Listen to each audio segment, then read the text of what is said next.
Olá galera, sejam bem-vindos a mais um vídeo no meu canal. E hoje nós vamos falar sobre um assunto muito importante que precisa de ser discutido e que também traz muita polêmica: a origem do tráfico de escravos. Mas, se vocês quiserem saber como é que surgiu essa barbaridade do tráfico de escravos, não se esqueçam de se inscrever no canal, ativar o sininho e deixar seu like.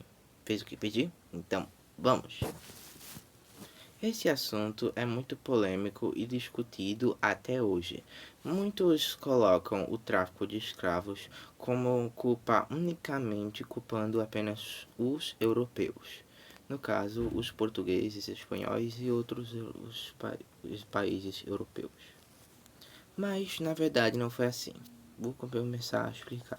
Tudo começou no século XV e no século XVI, quando os portugueses e outros países europeus resolveram acabar com o paganismo em toda a Europa. Mas por quê? Eles estavam com certo medo que o paganismo se espalhasse para outros cantos da Europa, já que no final do século XIII o Império Otomano, que era um dos maiores impérios daquela época, islâmico, aliás, já estava chegando uma boa parte da Europa, e eles tinham medo que isso se expandisse ainda mais para dentro da Europa. Então, o Papa escreveu uma bula permitindo que os europeus acabassem com todos os pagãos que eles vissem pela frente, incluindo os de outros continentes, ou seja, os europeus podiam invadir outros continentes só para acabar com os pagãos. Ou seja, não era bem uma guerra racial, era uma guerra religiosa. E juntando isso com a era das grandes navegações, os europeus começaram a invadir outros continentes, incluindo a África. E com isso também, nessa época, os portugueses, liderados pelo navegador Diogo Cão, esse era o nome dele, chegaram no Reino do Congo. E eles começaram a explorar aquele lugar. E como é que você acha que eles foram recebidos? Se você acha que foram recebidos de uma maneira muito ruim, você está enganado. Os portugueses, na verdade, em apenas um ano começaram a serem amigos do Reino do Congo. Tanto que o Reino do Congo aceitou a religião cristã dos portugueses. E o responsável pelos relacionamentos com o Império Português seriam ele, o rei do Congo, Afonso I.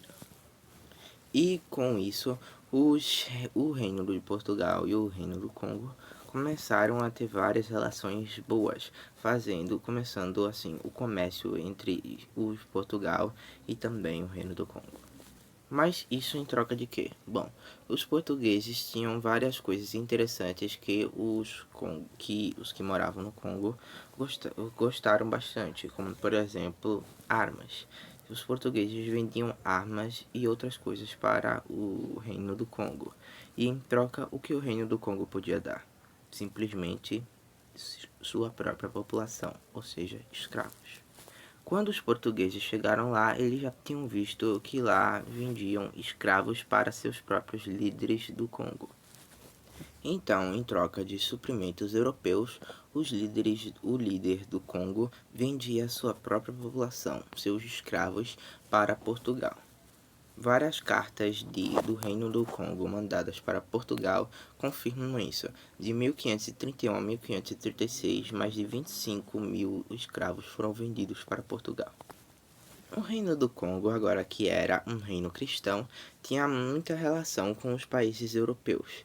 Porém, eles estavam ficando no prejuízo por causa de vender tantos escravos para Portugal, já que os outros líderes desses escravos agora estavam começando a ficarem mais poderosos e ricos do que o próprio rei do Congo. O rei do Congo percebeu isso, se preocupou e falou para o rei de Portugal para ele não comprar mais escravos do Congo por um tempo. E o que você acha que Portugal fez? Ele concordou.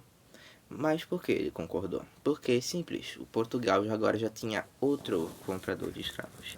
E agora quem era? Angola, um inimigo do Reino do Congo. E isso assustou o Reino do Congo. E depois disso, o Reino do Congo, sabe o que fez? Resolveu falar com os portugueses para eles começarem a comprar deles de novo. Pois é. já que eles não queriam que Angola ficasse tão poderosa quanto eles. Os portugueses continuaram comprando do Reino do Congo, mas também continuaram comprando da Angola, ou seja, quem estava se dando bem mesmo eram os portugueses. Os escravos iam para a ilha de São Tomé, que era colonizado por Portugal, e de lá eram enviados para cá, para o Brasil e para outras colônias portuguesas. E esse tráfico durou por várias décadas. Décadas não, né? Séculos. E os maltratos contra esses escravos eram muito ruins, já que eles morriam até antes de serem levados para serem escravizados. Alguns até se matavam quando iam para a ilha de São Tomé. Claro, no futuro a escravidão felizmente parou mais, mas hoje ainda na África existem vários países que ainda escravizam o seu próprio povo. Tomara que isso acabe, né? Porque realmente isso é um absurdo. Esse marco ficou tão importante na história mundial que até hoje esse comércio é discutido como um absurdo feito pelos europeus e os africanos no passado. Bom, galera, eu espero que vocês tenham gostado do vídeo explicando, né? E tchau.